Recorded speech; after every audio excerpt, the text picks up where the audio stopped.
Bienvenidos a Momento Literario. Un momento de contar una nueva historia.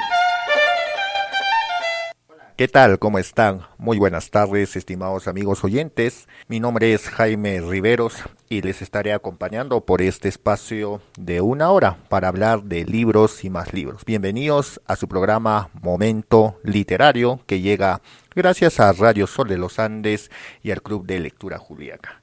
Nosotros somos jóvenes que practicamos y también promovemos la lectura, y de esa forma también estamos llegando este arte, esta pasión muy bonita que creo que todo ciudadano debe participar, todo ciudadano debe inmiscuirse en la lectura, ello con el fin más que todo de tener pensamientos críticos y de buscar una solución a tantos problemas que existen en nuestra vida cotidiana, ya sea en el plano familiar, en el plano personal o también en plano ya de asuntos públicos. Por eso la lectura es muy importante, porque despeja la mente y a través de ella también podemos conocer a diferentes autores y sus formas de pensar. Bien, amigos, para esta ocasión he seleccionado una obra muy bonita, un cuento. De hecho, si se acuerdan, es de Oscar Wilde, escritor irlandés, un gran escritor, un dramaturgo, un poeta. Y vamos a hablar nada más y nada menos que del Fantasma de Carneville. Un cuento corto, algunos lo han considerado como cuento, otros como novela corta, bueno, novela breve, está entre esas categorías, es bueno de una lectura ligera, qué bien. Y bueno, para esta ocasión voy a hablar acerca de la biografía. Muchos queremos saber de quién va a hablar en este programa, quién es Oscar Wilde. ¿Qué ha sido de su trayectoria en el plano personal o también como autor literario? ¿Qué es lo que habla Oscar Wilde? ¿Cómo contagia a sus lectores? Y bien, vamos a hablar de la vida de Oscar Wilde, que nos dice que es un escritor, un poeta, un dramaturgo británico, famoso por su habitual ingenio, su sarcasmo social. Este gran personaje nació en el año de 1854 en Dublín, Irlanda. En ese entonces recordemos que pertenecía a la corona inglesa, al Reino Unido, siendo específicamente. Nació en una familia aristócrata y siendo también segundo hermano de 3 hermanos, y falleció en París en 1900. Bien, asumió, fue un gran personaje, ya que desde temprana edad siempre fue un intelectual, más que todo buscado, arraigado por la lectura, le gusta mucho la lectura y dentro de ahí descubrió grandes personajes. Uno de ellos fue que es un alumno destacado del College Trinity en la ciudad natal de Irlanda, y ahí acabó sus estudios también en Oxford, en la Facultad de Letras. Y así también durante un periodo el escritor estudió a los grandes clásicos de la literatura griega, convirtiéndose en un experto conocedor de esta materia, incluso ganando varios premios de poesía clásica, como por ejemplo el poema de Nedwig. Y entre todo esto se destaca también, él mismo se destacó como un poeta, pero muchos críticos lo consideran que es un escritor muy burlesco, en el sentido de cómo ironiza sus personajes, ¿no? Y más adelante vamos a hablar de ello. Así como también a partir de 1879 decide establecerse en Londres de manera permanente, donde años después se casa y tuvo 2 hijos con la señora con la señora de un llamado Estado que tenía esos afines aristocráticos, ¿no? Con ella tiene un matrimonio, un vínculo amoroso sentimental. Y es en Londres donde empieza a producir sus primeras obras de éxito, como su reconocida novela El retrato de Dorian Gray. Esto lo hizo en el año 1890. Así como también fue entre sus carreras y su vida tal como la conocía, se derrumba a finales de 1895. ¿Qué sucede en 1895? Si bien anteriormente él vivía de una cúspide alta de reconocimientos, de viajar por Europa, por Estados Unidos, por diferentes países dando conferencias y siendo uno de los personajes más queridos incluso dentro de todos estos países que él visita, le sucede un paso muy pero muy negativo a su vida, ¿no? Y que para mí va a ser un punto ya muy culminante que tan solo con esa acusación va a terminar en un derrumbe catastrófico su vida para todo. Y ya que recordemos que se casa con su esposa, tiene 2 hijos, ya tiene una familia estable, vive de condiciones muy estables, pero esto le va a dar un giro muy tormentoso a su vida. Y es que en ese año, en el año de 1895, es acusado de sodomía por el padre de uno de sus íntimos amigos, pues su amigo se llamaba el personaje Douglas, un amigo muy cercano a él. ¿Y qué quiere decir sodomía? Es que por ahí en esos años en Reino Unido era una sociedad muy pero muy conservadora, tenían sus propias tradiciones, sus propias costumbres, y dentro de ello vamos a ver a un personaje que tras tener esas costumbres, va a ser acusado por el padre de este como sodomia, por indecente, por ser un hombre homosexual. El escritor mismo, Oscar Wilde, ha sido acusado como hombre homosexual, y eso en la tradición inglesa en esos tiempos estaba totalmente prohibido. Y ante estas acusaciones, Oscar Wilde lo que hace es, de nuevo, responder, pero con una denuncia. Denuncia al padre de su amigo por calumnia, por mentiras, por falsas declaraciones que van contra su reputación. Y pues ante esta situación, Oscar Wilde en el juicio ya dado lo absuelve, el juez absuelve al padre de su amigo y dice que todo es falso y todo va a favor. Entonces el juicio, todo lo que Oscar Wilde empieza ya a denunciar por estos hechos, lo que sale es en contra de él. Entonces que Oscar Wilde es de nuevo procesado judicialmente por estos hechos, ¿no? Porque durante el juicio mucho se hablaba de que Oscar Wilde estaba en relaciones sentimentales con varios hombres, y la cual los abogados de parte del padre de su amigo tuvieron una gran afrenta, una gran discusión sobre este tema, ya que ellos mismos trajeron a varios personajes diciendo entre tantas mentiras. Bueno, eso según los datos bibliográficos que se pueden dar en los textos, amigos. Entonces, frente a este caso, lo que hace es que Oscar Wilde niega de todo esto, niega que él haya tenido relaciones sentimentales con su cercano amigo. Entonces, pero lo cual es acusado, incluso es declarado culpable. Oscar Wilde durante el juicio siente que esto no va a pasar porque son patrañas, son mentiras y todo ello, pero tras escuchar el veredicto final del juez, este se desmaya, esto cae en descompensación por la noticia desfavorable que causó a ello. Entonces la sanción que le dan a Oscar Wilde es la de trabajar 2 años. Esos son trabajos forzados en esa época. Y durante esa época también la reina de Reino Unido promulgó leyes en contra de estos actos que en ese tiempo la sociedad consideraba como una enfermedad o algo como una práctica indecente y que va contra las buenas costumbres. Entonces todo esto hizo que Oscar Wilde, durante ya recluido en la cárcel por el veredicto final del juez, a trabajos forzados, y de hecho que cuando él ya estaba en la cárcel no tenía no tenía el permiso para poder él escribir, porque durante toda su gran vida o todo el trayecto de su vida, él se dedicaba a escribir, a dar conferencias, y todo eso era con el fin de que él le gustaba, pero eso en la cárcel no lo podía hacer. No podía hacer todo esto, se dedicaba a trabajos forzados, ya a finales, ya casi antes de salir, ¿no?, de esta prisión horrorosa para él, él ya recién empieza a escribir una novela corta, algunas cartas, en donde él se queja de su condición como hombre.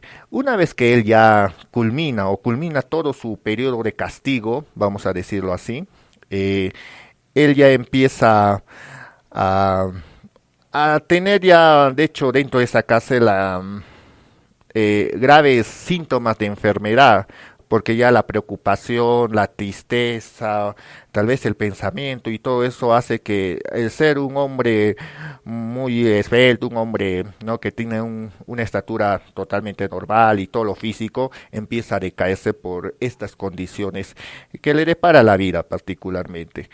Y pues así ya cuando sale, cuando sale de prisión, cuando ya sale a la vida normal, a vivir su libertad, como quien dice, él empieza a ver que nadie ya se acerca a él, porque ya la sociedad misma inglesa le castiga por estas condiciones.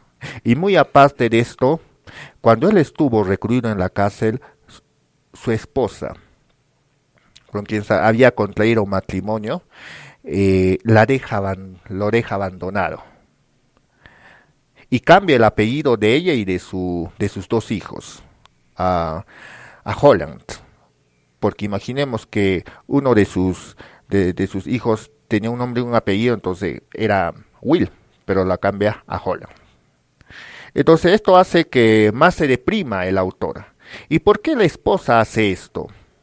Uno diría, pero si siendo su esposo debería apoyarla, debería darle los primeros, ¿no?, como dice, ¿no?, acudir en su pésimo estado del escritor. Pero no, la esposa, la señora de Oscar Wilde lo que hace es alejarse de esto por temas de que no quiere perturbar la imagen de sí misma y la de sus hijos. Por eso es que también cambia el nombre, el apellido y el nombre de perdón, el apellido de ella y de sus hijos. Entonces como que la esposa siente tal vez una culpa, una vergüenza de esta situación que está pasando y que también le va agobiando. Pero amigos lectores, mientras yo leía también otros datos bibliográficos, también dice que la señora o esposa del escritor Oscar Wilde también se sentía dentro de ella deprimente, muy triste, vivía también unas condiciones espirituales que no le favorecían, porque en una de sus cartas la señora Sconcelli lo que hace es hablar con toda franqueza y decir que entre ella y su esposo ya no había ese apego, ese sentimiento. Tal vez sea porque este escritor estaba ya teniendo algunos encuentros con personajes, ¿no?, como hombres, por decir. Entonces, y es por ello que también ella se separa. Claro que para ella no es fácil, ¿no? Es un profundo dolor que va pasando dentro de ello. Y bien, y así pasó. Esa fue una de sus épocas más tristes del escritor, digamos, más pésimas que para él pudo afrontar durante su vida, porque ya dentro de la cárcel ya lo sufrió. Y ahora afuera ya no existen los reconocimientos, adiós todo reconocimiento, adiós los halagos, perdió sus amistades, perdió todo ello, más que todo por estos temas creo que yo, de la tradición de la inglesa, de las formas de vivir, ¿no?, que en ese momento se realizaba en distintas vidas cotidianas de las personas del Reino Unido, ¿no? Una sociedad pero muy conservadora. Y ya afuera de la cárcel, perdón, afuera o fuera de prisión, ya no es igual su vida, pues. Ya todo ha caído, todo se ha ido abajo, ¿no? Y entonces es en donde ya sus últimas vidas lo vive ya como un indigente, digamos así. Ya no tiene una casa, ya no tiene la reputación, ya ha perdido todo. Y incluso el mismo escritor Oscar Wilde cambia cambia su propio nombre con el fin de ya no ser acosado, porque desde que sale de la cárcel, incluso algunos que lo reconocen empiezan a insultar y empiezan a grabarle Ya imaginemos cómo es una sociedad, amigos, que cuando ya tiene sus costumbres o sus valores o su forma de comportamiento y actitudes, ya es muy diferente, ¿no? Es como que lo desconocido eh, lo humilla. ¿Mm?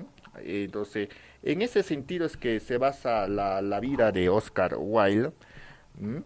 Que es un poco, mejor dicho, es muy complicado. ¿No? Y después va a vivir en Francia, va a mudarse a Francia, y en 1898, a partir de ese año, cambia, como les dije, al nombre de Sebastián Melman. ¿M? Y bueno, sus últimas vidas lo pasa en una iglesia, acobijado por un padre también de su propia nación, irlandés.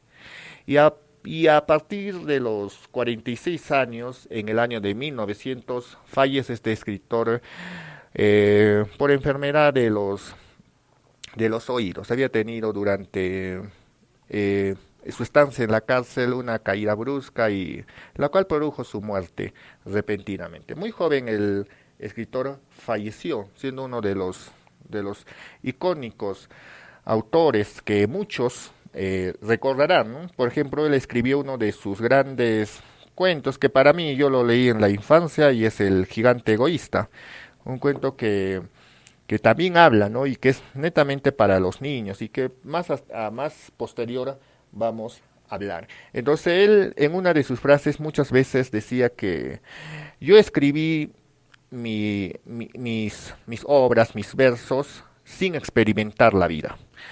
Y, y ahora que conozco la vida verdaderamente en todo su esplendor, con todo su dolor y su sufrimiento, ya no puedo escribir más, porque ya las ganas se me han ido. ¿No? ¿Qué cosa? La vida no se escribe, decía Oscar Wilde. La vida se vive día a día. Entonces, ¿qué reflexión también nos da este gran escritor y de la cual vamos a comentar más adelante acerca del cuento? Y como les dije, he traído un cuento muy bonito que se titula El fantasma de Carneville. Entonces es un cuento muy corto, novela breve, que vamos a hablar, de hecho, de acá de unos minutos, porque nos vamos a ir a una pausa y ya retornamos con Momento Literario para hablar el cuento. No se muevan, ya volvemos.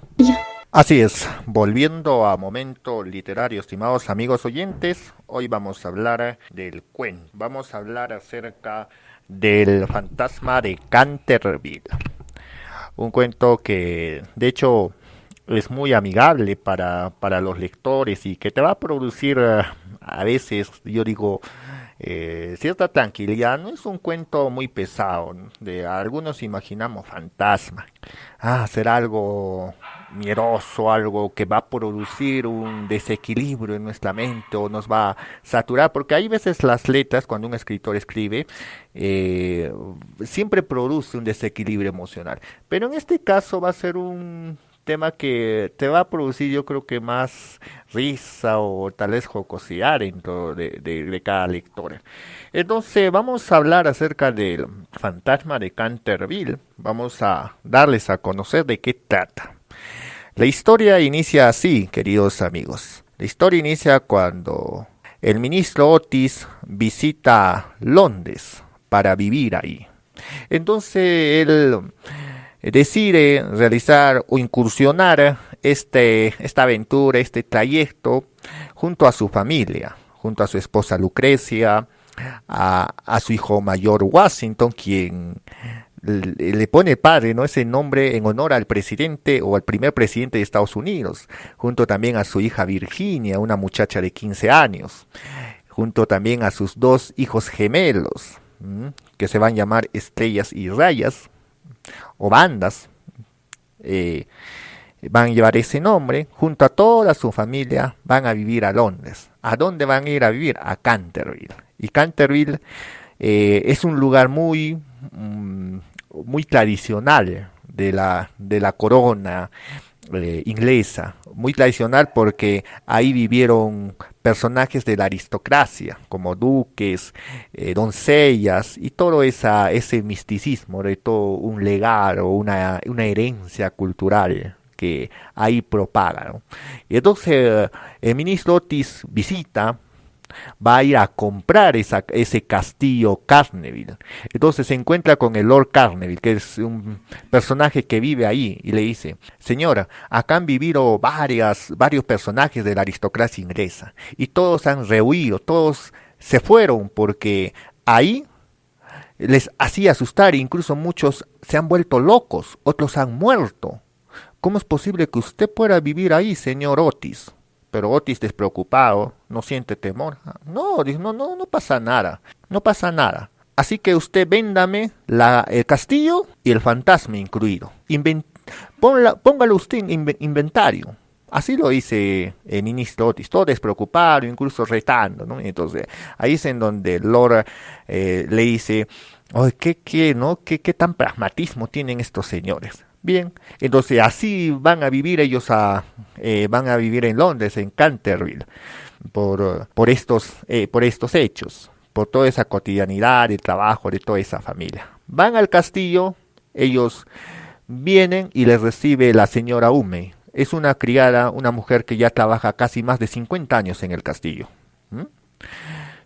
Les recepciona amablemente y les asegura que acá han visitado varios turistas, y cuando están pasando ya por la biblioteca del castillo, entonces se percatan de que ahí hay una mancha de sangre.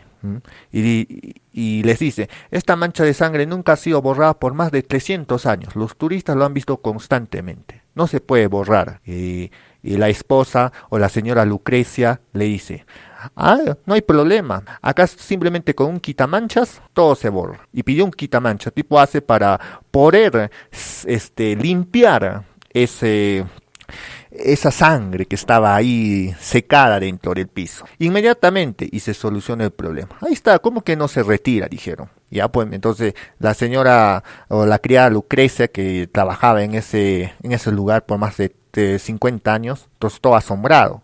Después su vida transcurre con normalidad. Todo transcurre con normalidad, las cenas, la familia, todo despreocupado porque no sienten miedo, porque aún todavía no se ha aparecido el fantasma. Y ya después, en una noche, ya el fantasma empieza a aparecerse. ¿Y quién es el fantasma, amigos lectores? El fantasma no es más que alguien que vivió hace más de 300 ahí, y que este señor había asesinado a su esposa, a Leonor.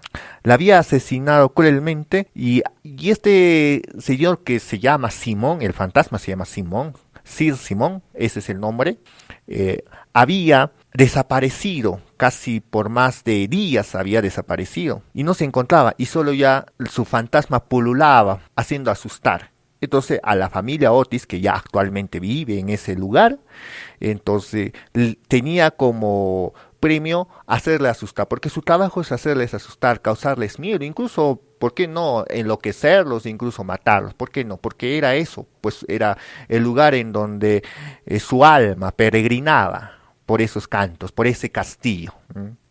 Y bien, una noche se aparece fantasma, Sir Simón se aparece, y con su cadena estruenda, dando ruidos pero bien estruendosos, causando cierta zozobra. Y el señor Otis se despierta y se encuentra con el fantasma. ¿Y sabes qué le da el señor Otis? Le da un lubricante tipo aceite para que no pueda sonar esas cadenas. Y en eso el fantasma, pues, totalmente conmocionado, incluso enojado, y no sabe qué hacer, todo conmocionado. Entonces el señor Otis se retira, le cierra la puerta y chao.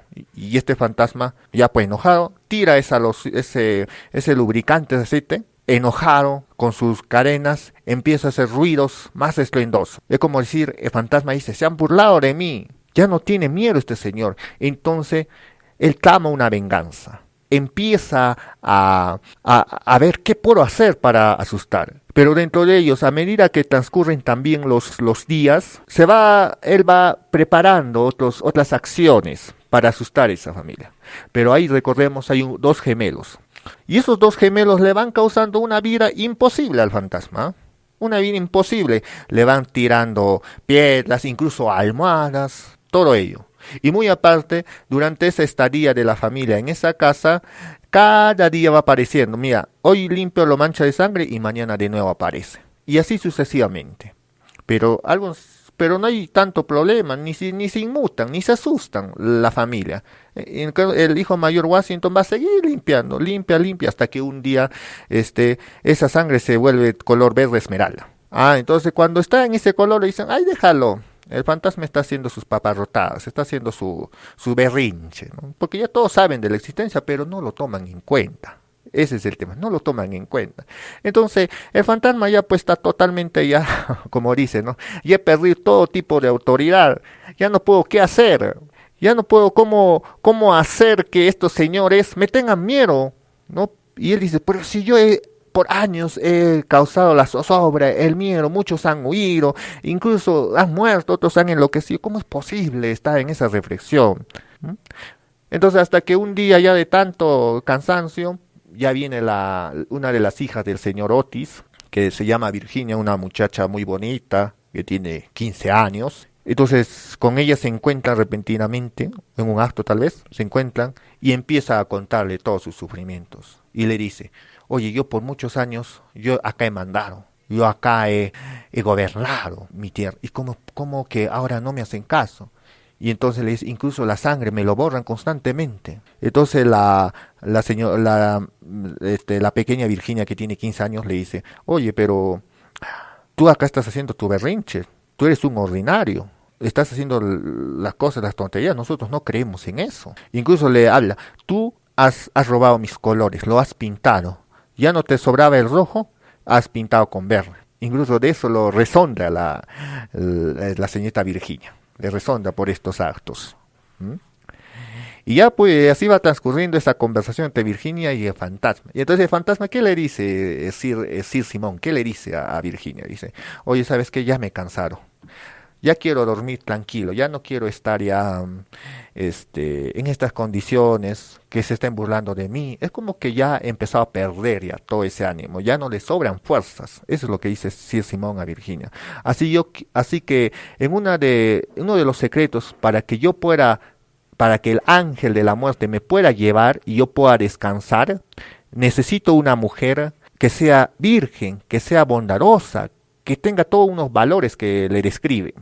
Entonces esos valores tenía Virginia. Entonces ahí empieza ya a pedirle ese favor, si tú me puedes dar ese favor solo para ya dormir, ya no puedo con estas condiciones ya vivir, ya quiero dormirme tranquilo, ya no voy a molestar y simplemente eso. Y a la cual Virginia, que es una niña bien simpática, decide aceptarlo, dice ya bueno, está bien, lo comprende, lo entiende, cosa que el resto de la familia o el resto de ellos no logra, ¿no?, llegar a entender ni comprender. Entonces Virginia es la única persona que sí verdaderamente escucha, comprende y le ayuda al fantasma ¿no?, al fantasma Sir Simón, le ayuda y le dice, entonces vámonos. Entonces ambos se van y desaparecen de esta escena. Y bueno, y después ya al día siguiente, cuando la familia está desayunando o algo así, empiezan a preguntar, ¿dónde está Virginia? Los padres. Oye, no, ¿qué ha pasado? Y van a su habitación y no la encuentran. Pero después dicen, tal vez se ha ido a un lugar, ya va a volver. Pero a medida que los días, las horas transcurrían, esto se volvía un poco ya más pensativo, ¿no? Es como que ya la familia dice, oye, es raro, ¿no?, que esta señorita no esté a estas horas. Como que entonces empiezan a buscarla. El ministro Otis junto a su esposa Lucrecia, junto a sus hijos y a uno de sus pretendientes empiezan a buscar dónde está Virginia. Ya es raro, ya ha colmado la paciencia de espera, como quien dice. Entonces empiezan ya a repartirse responsabilidades. Tú vas a buscar por allá, tú por allá y así. Por ejemplo, el ministro Otis lo que hace es buscar donde justo por ahí estaban alojados unos gitanos y por ahí presumían que los gitanos lo habían secuestrado. Van a ese lugar y no encuentran a los gitanos. Entonces empiezan ya a contactarse con policías, vamos a decirlo así porque no sé el término exactamente, policías, empiezan a buscar, empiezan a contactarse con detectives para poder ubicar a la señorita Virginia. No lo encuentran. La búsqueda es en vano. por todos lados. Es en vano esa búsqueda. Y entonces a la noche todos dicen, hay que dormir, ya no podemos hacer nada más. Hemos buscado todo, hemos gastado todo lo que estaba a nuestro alcance, como dice el señor Otis. Y vamos a seguir, pero al día siguiente. Y esa noche, a la medianoche, aparece Virginia. Dentro de ello, poseyendo en sus manos un cofre. Y todos, hija, ¿dónde has estado? ¿No? El padre, igual también la madre, hija, ¿dónde has estado? No, me fui un rato con el fantasma, la lloré, algo así como explicar.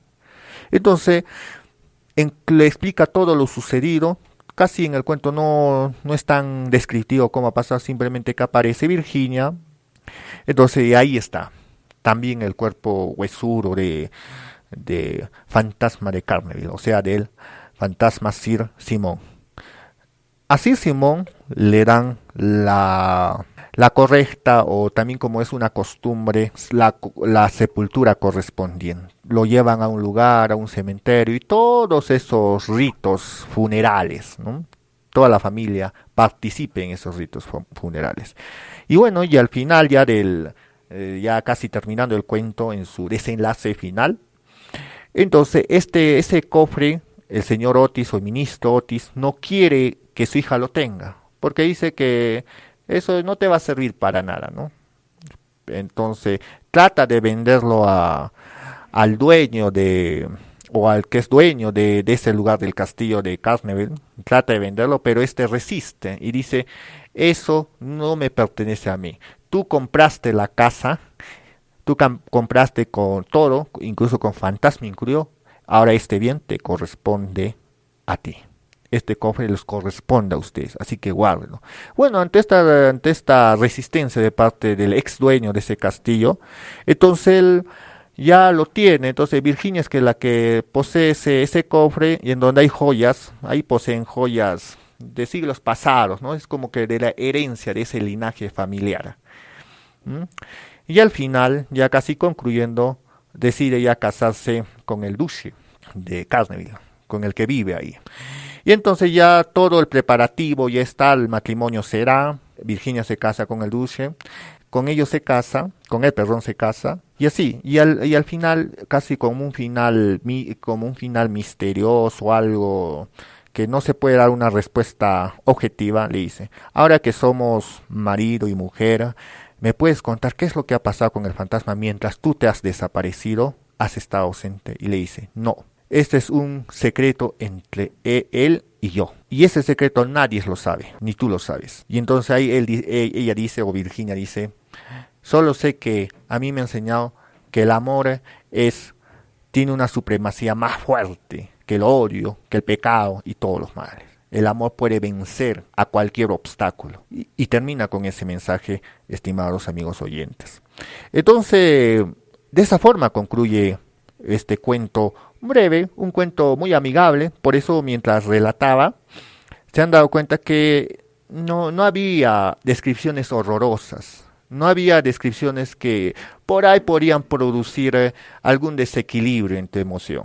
No, es un cuento que tal vez al fantasma lo toman como un personaje caricaturesco. De hecho, en este caso, Oscar Wilde se burla mucho del fantasma, ¿no? Se burla mucho. ¿Por qué? ¿Por qué se burla mucho, amigos? Porque en esa literatura que en la era victoriana muchos escribían temas góticos, o sea, esas novelas que, en cierto, cuando tú lees, el fantasma, pues, el que causa muerte, el que causa funestos desenlaces. Pero no, en esto no causa ni funesto desenlace, no, en esto causa más bien todo lo contrario, que es gracia, que es risa, incluso que por ahí es más divertido leerlo, porque amigos que me están escuchando, si yo leo, por ejemplo, Alan Poe, Al gato negro, es muy diferente, porque es muy descriptivo, e incluso cuando lo describe cómo lo han matado al gato, y cómo el gato aparece, y todo eso, y hay una serie de enumeraciones que en cierto modo dicen, ¿cómo puede hacer eso? Pero a comparación de este cuento, El fantasma de Baskerville, es muy diferente, porque en ahí sí produce más bien, como dije, ¿no? La curiosidad, la alegría que tú ves, es como que una lectura muy rápida, ¿no? Pero muy aparte, amigos, Oscar Wilde, ¿qué nos quiere dar? Muy aparte de este mensaje o de este relato, porque si ustedes lo leen, lo verán como un relato simple, ya, esto ocurrió. Pero en este relato habla del pragmatismo y del tradicionalismo. Recordemos que Otis era un personaje de Estados Unidos y él pensaba que con el dinero todo se solucionaba. Para tú asumir tu posición social solo es necesario el dinero, porque con el dinero tú puedes asumir o ascender un estatus más elevado. Eso era Otis, que con el dinero todo se solucionaba. Y a diferencia del fantasma o de los que, por ejemplo, de los que vivían ahí y tenían esas tradiciones inglesas, para ellos lo que valía muy importante era el conocimiento, la cultura que predominaba. Entonces el dinero no era importante en la era aristocrática. No era tan importante, era tu cultura, tu costumbre, tu tradición, eso es lo que te diferenciaba.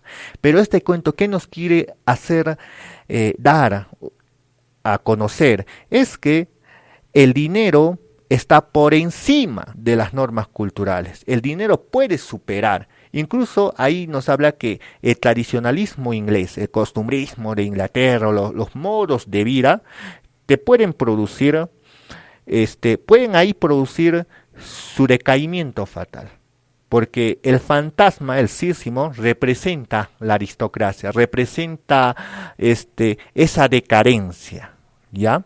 En cambio, es como el capitalismo, el consumismo supera todos esos, supera toda esa normatividad o toda esa forma de vida, supera el capitalismo a toda forma de vida que ya pasa por encima. Sí, claro, estamos hablando de Monstruo de Carneville. Estamos en línea. ¿Con quién tenemos el gusto? Buenas tardes. Bueno, que escucha, habla Moisés Paz. Estaba tratando de escuchar con mayor atención que pueda los relatos que está indicando, y tiene razón, ¿no? Que ahí se transmite conocimiento como debería ser. Y lo que estaba apreciando más allá de lo que estaba explicando es el factor miedo. Uh-huh. El factor miedo es uno de los grandes obstáculos que tenemos, y eso nosotros aquí en Juliaca lo hemos comprobado inclusive a nivel nacional, a nivel mundial, en la cuarentena vizcarrista, donde se ha comprobado ese factor miedo también. Y eso está relatado entonces en todos los libros donde brindan conocimiento, como esta obra del cuento interesantísimo, que también resalta usted que el dinero no es todo, como por ahí alguien dijo que el dinero no compra la vida. Interesante, pero aquí he querido resaltar el miedo, ¿no? El miedo que en la cuarentena vizcarrista se ha comprobado que los decaimientos, los fallecimientos que hubo, simplemente han sido por un factor de miedo que es el pánico. Y felicitaciones, voy a hacer todo lo posible para escuchar estos relatos de estas obras literarias que lo pone usted como talento literario. Interesante, gracias. Muchas gracias, estimado amigo oyente, y qué grato que nos estén escuchando. De hecho, que el miedo es parte de nuestra vida, pero es como las concepciones nosotras no distinguimos, como en nosotros se inmiscuye mucho el miedo. Entonces, Oscar Wilde es ese personaje que va a dar esta reverencia más que todo a que el miedo no existe, ¿no? Es que como que todos esos temas son constructos sociales, lo que dice Oscar Wilde. Es un constructo social que se forma de una cultura. Entonces, para Otis, que es personaje norteamericano, tiene otra cultura. Hay choque de cultura, norteamericana e inglesa. Pragmatismo versus tradicionalismo. Así es, amigos, hemos casi llegado a la parte final, nos faltan unos minutos. Recomendarles leer el cuento de este gran autor que es Oscar Wilde y que nos da una lectura muy inmensa, una lectura bien liviana, pasajera, divertida. Nos referimos al fantasma de Canterville, al fantasma de Canterville, Y tiene otros cuentos, o sea, no es el único cuento. Tiene, por ejemplo, el famoso Gigante Egoísta, que lo pueden leer cualquier niño, jóvenes, personas adultas. Entonces también hay, por ejemplo, El Príncipe Feliz, un cuento hermoso. He escrito poesías. ¿Mm?